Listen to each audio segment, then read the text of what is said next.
Hello, training camp. Goodbye, Denzel Mims. We'll discuss today on Locked On Jets. You are Locked On Jets, your daily New York Jets podcast.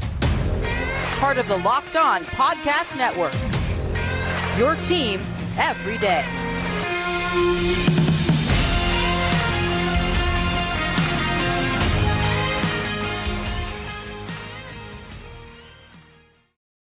Welcome. This is the Locked On Jets podcast, part of the Locked On Podcast Network, your team every day.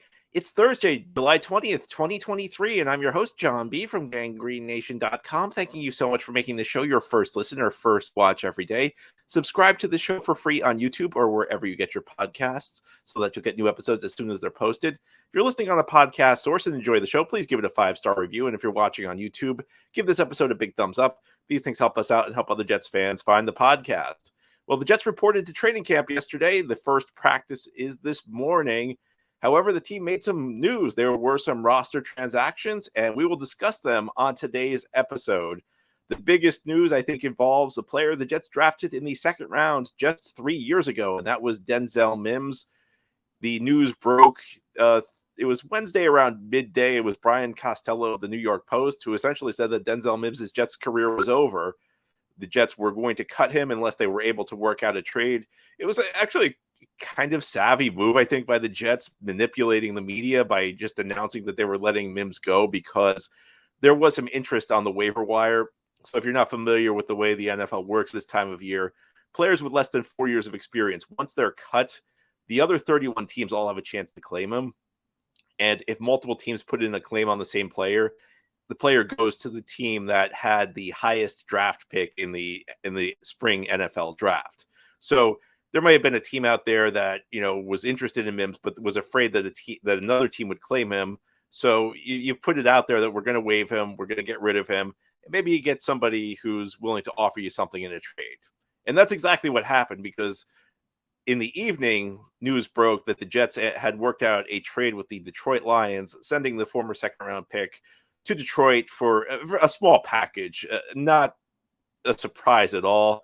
It's a conditional 6th-round pick. It's actually a pick swap. So the Jets will get a conditional a 6th-round pick, and then send a 7th-round pick to Detroit if certain conditions are met. We do not know the conditions at the time this podcast is being recorded, but at a player like Mims, you're not going to get a whole lot for him in a trade. It's really kind of a sad end to an era that it felt to me like had promise. I remember being so excited the night the Jets drafted Denzel Mims, thinking that, this could be a great receiver in this league. And for like half of his rookie season, there was at least some degree of promise. Now, he missed the first half of his rookie season. He was dealing with multiple injuries. He sustained a hamstring injury a couple of times. But he came back for the last 8-9 games and posted 23 catches for 357 yards, which, while not spectacular for a rookie coming off an injury, it was in line with what I think you could call reasonable expectations. And then it all just fell apart in the second season. That offseason, the Jets told you he had food poisoning. I mean, I'm not doubting he had food poisoning. I'm not doubting it set him back, but I don't think having food poisoning the offseason of your second year completely derails your career. You could see that there were issues with the coaching staff. In fact, as of 2 years ago, almost, it felt like Mims was kind of on borrowed time with this team. And it was just a question of when, would it be 2021? Would it be 2022? Would it be training camp this year? Would it be the end of the season when his contract expired? Well, it was actually the right before the start of training camp this year where the Jets finally make the move on from Denzel Mims. It's tough. Yesterday I mentioned on the show, the Jets did not have a lot of roster spots available at the wide receiver position. If we're operating under the assumption that Corey Davis is going to be here, I mean, essentially you have 5 spots that are guaranteed. You have Garrett Wilson's spot. You have Alan Lazard's spot. If Davis is here, he's going to, he'll be on the roster. I think there's every reason to believe at this point, at least he will be. You have Mecole Hardman and you have Randall Cobb. So, if you're keeping maybe 6 receivers, that leaves only 1 spot. And I don't know that you can really count on any of the top 5 to play coverage units on special teams, which is typically something you want out of a backup receiver. So number 6 receiver probably does need to play special teams. It was always going to be a tough fit for Mims. I think back to that rookie season. And I think back, he made a few big catches. He made a few contested grabs. He had a big game, particularly against the Los Angeles Chargers. There's an old expression in sports. It does not always play out this way, but sometimes it does. And you're either getting better or you're getting worse. Nobody stays the same. Now, of course, there are players who stay the same. But I think in Mims' case, that comment really resonates because this was just a guy who never really developed. He never developed route running.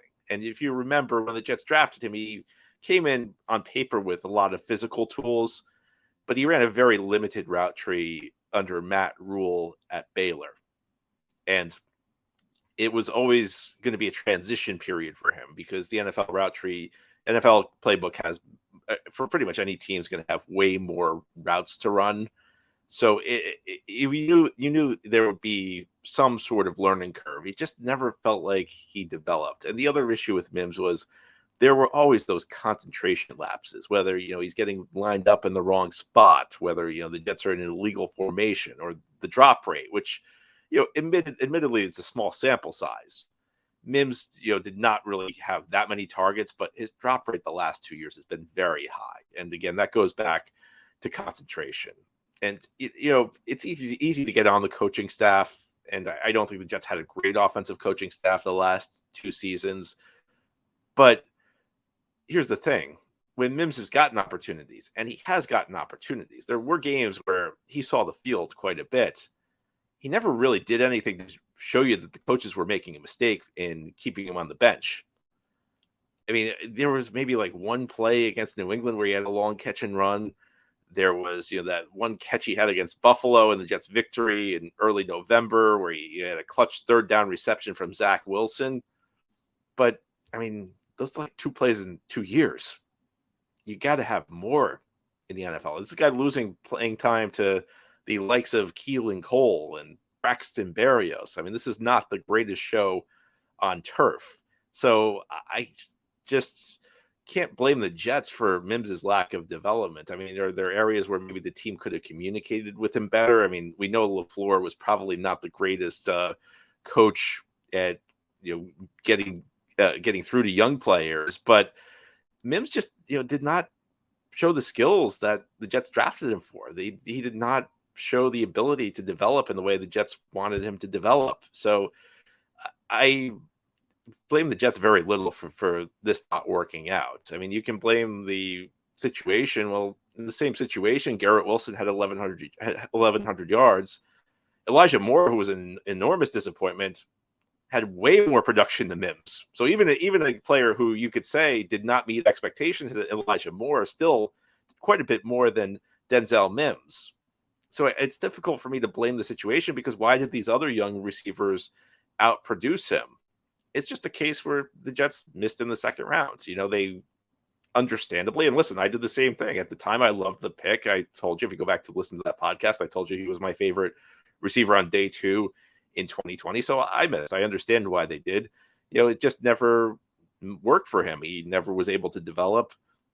He was also not as fast as that 4.3 40 time would indicate. I mean, I think that's one thing that's clear. This was not a guy who plays to his timed speed. So he'll go to Detroit. I don't know that my expectations are very high for him. We'll see what happens. You can always be surprised by a player, but history shows us that players who produce as little, who were drafted as high as Mims, tend not to really develop into much. So unfortunately, the Jets have had a lot of failed second-round picks through the years. This is another one. Hopefully, we'll see them on a less frequent basis going forward. Thus ends the Denzel Mims era in New York. Now, we're going to have to wait on the era of a few other Jets this season. Ahead here on the Locked On Jets podcast, we're going to talk about some of the players who were placed on the physically unable to perform list and why it's not a big deal, why you shouldn't panic seeing some of these names on the list. That's as we continue this Thursday edition of the Locked On Jets podcast. Today's episode of Locked On Jets is brought to you by eBay Motors. Our partners at eBay Motors have teamed up with Locked On Fantasy Football host Vinny Iyer to bring you some of the best fantasy picks each week all season long. Whether you're prepping for a draft or scouting the waiver wire, every week we are going to provide you with players who are guaranteed to fit on your roster. So with draft prep underway for the upcoming season, let's see who Vinny has picked out for us on this week's eBay's Guaranteed Fit Fantasy Picks of the Week. Looking to make a smooth turn in fantasy football snake drafts with the last pick of the first round and first pick of the second round? You will be guaranteed to have a winning 1-2 punch of workhorse power in your backfield when taking the Colts' Jonathan Taylor and the Browns' Nick Chubb back-to-back. While Taylor is a perfect rebound candidate in a more run-friendly overall offense in Indianapolis, Chubb is also set to dominate with more of the combined workload in Cleveland. Man, what a great duo that would be, Taylor and Chubb. Vinny Iyer from Locked On Fantasy Football is going to help you win your fantasy championship, and eBay Motors knows what a championship team looks like. Each player needs to be a perfect fit. The same goes with your vehicle. With eBay Guaranteed Fit and over 122 million parts and accessories for your vehicle right at your fingertips, you can make sure your ride stays running smoothly. Air filters, brakes, batteries, taillights, alternators, shocks, struts, you name it. eBay Motors has it, and they will make sure it's the right fit for you. Because eBay Guaranteed Fit helps you understand exactly which parts you need for your vehicle the first time. So go forth, switch gears, crank the AC, and say goodbye to sweating if your ride needs a little fixing up. Because now you know you'll always be set up for success from the get-go. With eBay Guaranteed Fit, everything your vehicle is calling for is just a click away. For the parts and accessories that fit your vehicle, just look for the green check. Get the right parts, the right fit, and all the right prices at ebaymotors.com. Let's ride. eBay Guaranteed Fit, only available to U.S. customers. Eligible items only. Exclusions apply.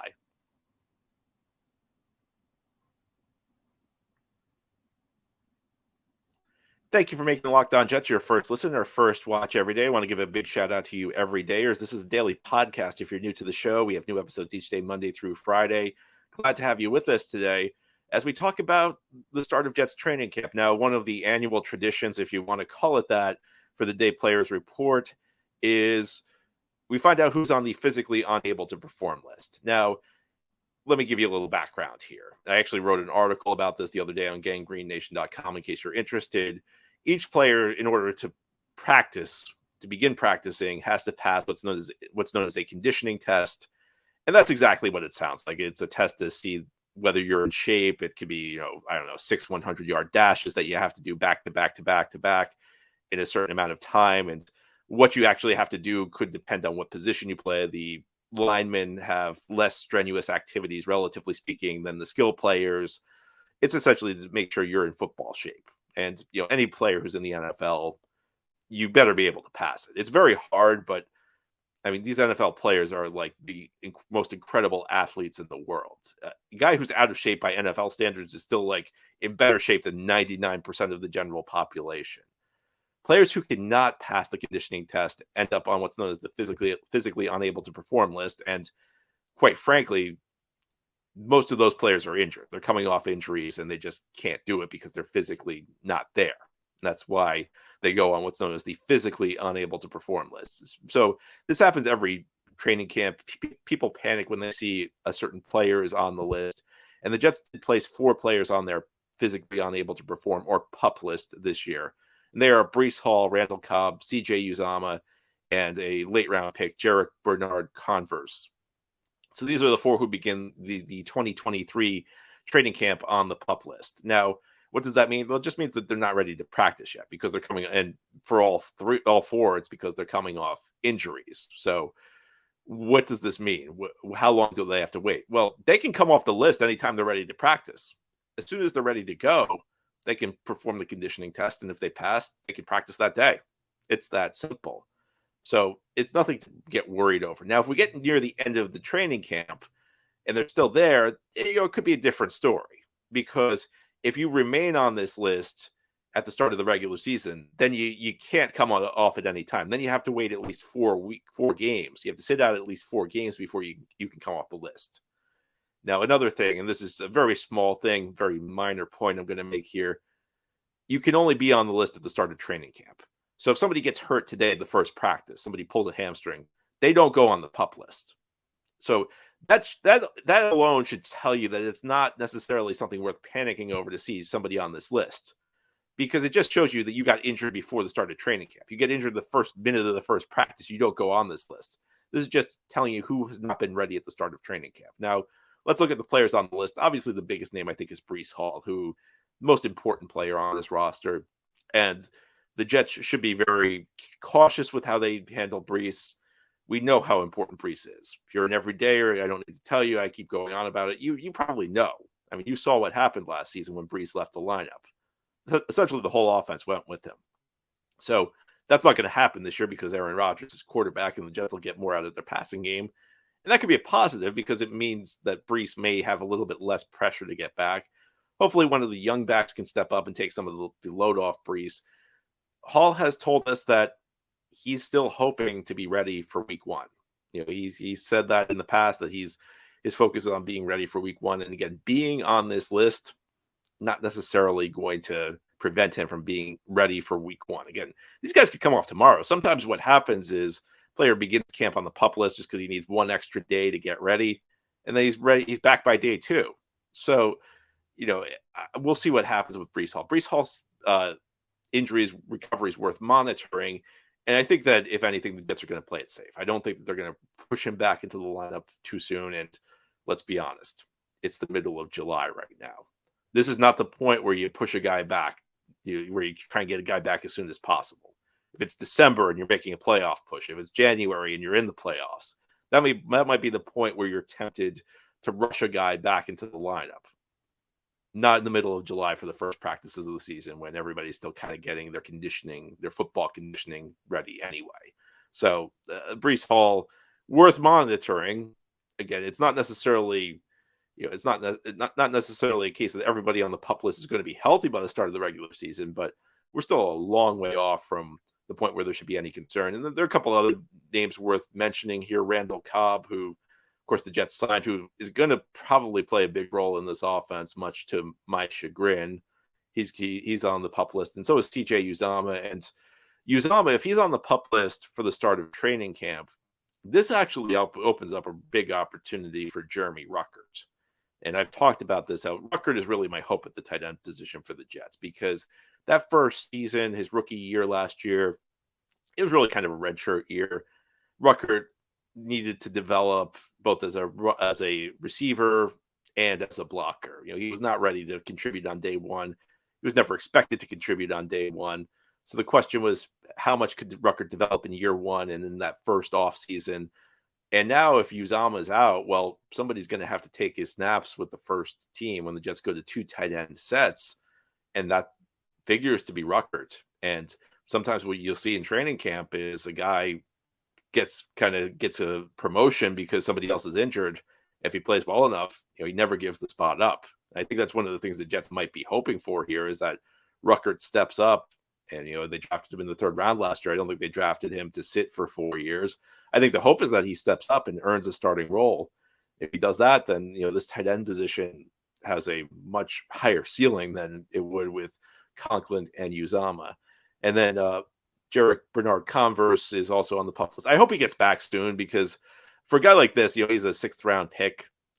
He's not going to play much for the Jets this year unless they have a lot of injuries. So I hope he gets back by the time preseason comes along, because I've come to believe preseason games actually do matter for, younger developmental players, guys who figure to either be deep on the roster or on the practice squad. So hopefully he'll get back soon.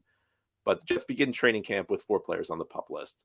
However, there is some good news. Everybody's going to be signed on time for camp from the Jets draft class. As we close out this Thursday edition of the Locked On Jets podcast, we'll talk about the last 2 players who agreed to their rookie contracts yesterday. This is the Locked On Jets podcast on this Thursday as training camp gets underway for the New York Jets in 2023. Jets report to camp early this year because they have an extra preseason game. They will be playing in Canton, Ohio in just a few weeks in the Hall of Fame game. That is the first preseason game of the year. It's a week earlier than every other preseason opener. So that means the Jets come to training camp early. So early start to the 2023 season for the Jets. The good news is all the rookies are going to be in training camp on time, as Will McDonald, the 1st round pick, and Joe Tippmann, the 2nd round pick, both signed their rookie contracts yesterday. So no holdouts for the Jets from the rookie class, which is nice. This has been an ongoing issue for the Jets. I mean, the Jets have had 3 holdouts in the last 5 years. Sam Darnold in 2018, Quinnen Williams in 2019, Zach Wilson 2 years ago. If I recall, with Darnold and Wilson, the issues was about offsets in the contract. The issue with Quentin Williams was about the timing of a bonus payment. These probably sound like very small issues, and they are. I mean, I think at this point, rookie contracts are kind of paint by numbers. So despite the Jets' history, which they've struggled to get their guys signed on time, I still was not super worried about it, just because it's such a basic thing to do, completing these contracts for rookies. And even the holdout the Jets have not really lasted very long. So it's good. It's still good that all these guys are in training camp.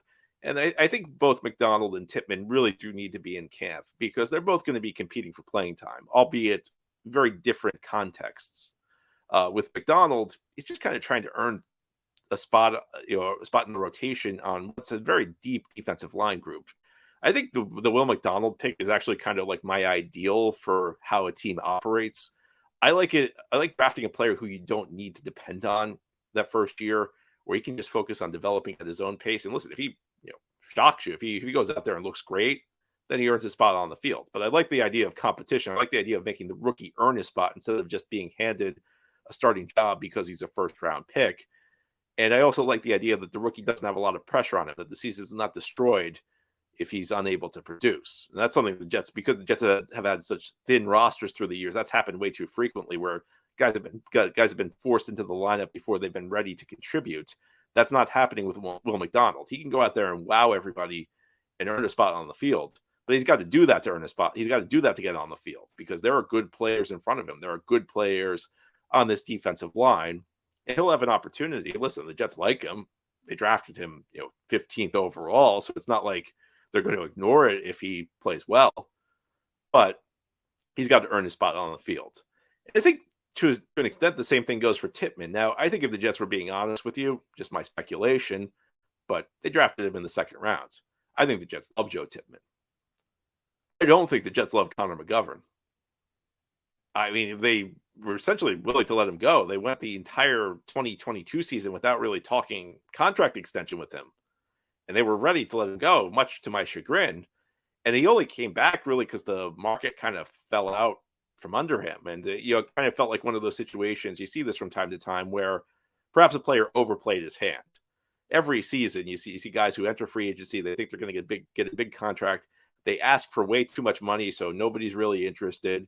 And then suddenly the market dries up, and they find themselves without a home. And everybody, you get close to the NFL draft, and every team out there is kind of spent most of its cap space, so there's not really a lot of money for you. So you have to end up settling for a 1-year deal. Essentially, you have to go out there and prove it.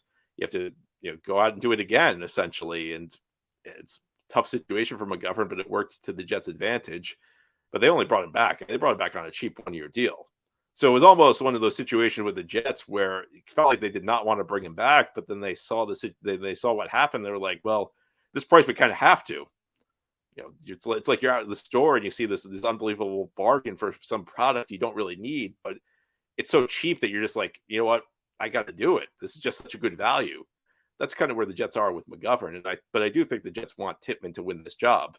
I mean, I think if the Jets coaching staff was being honest with you, what they'd be hoping for is that Tippmann goes there, he beats McGovern out for the starting role, and you don't think about center again for 10 years. For the next decade, it's Tippmann's job.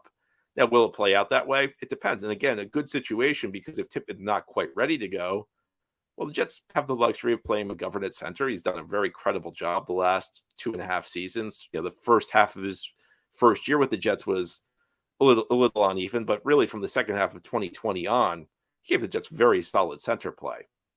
And while it's easy to dismiss what that means, if you watch the Jets from 2016 through 2019, you saw an offense that was held back, at least to a certain degree, by poor center play. So you at least have the baseline at center of McGovern, which is a good thing, because you're not throwing Wesley Johnson out there, you're not throwing Spencer Long out there, you're not throwing Jonathan Harrison or washed up Matt Khalil out there, or Ryan Khalil, I'm sorry. You're throwing out a guy who's a credible starter in this league, but you have upside because you have Tippmann, who is a really talented prospect who, if he reaches his potential, will be a better player than McGovern. Now, will he reach his potential? I don't know. You don't always reach your potential. But if Tippmann does, he he escalates the ceiling of this offensive line. He makes this offensive line better if he's ready to go and if he can outplay McGovern. And he also improves the depth because then McGovern becomes one of the best backup centers in the league. So it's worth watching. It's just good the Jets have all their players signed on time for training camp. Each season, I refer to getting your picks signed on time for camp as a test of basic competence. Good job, Jets. You did it this year. We finally did it. Anyway, that's all for today's episode. This has been the Locked On Jets podcast, part of the Locked On Podcast Network. Your team every day is our motto. As always, if you enjoy the show, hit the subscribe button where you're watching or listening so that you'll never miss an episode. If you're listening on a podcast source, give the show a 5-star review. If you're watching on YouTube, give this episode a big thumbs up. Helps us out, helps other Jets fans find the podcast.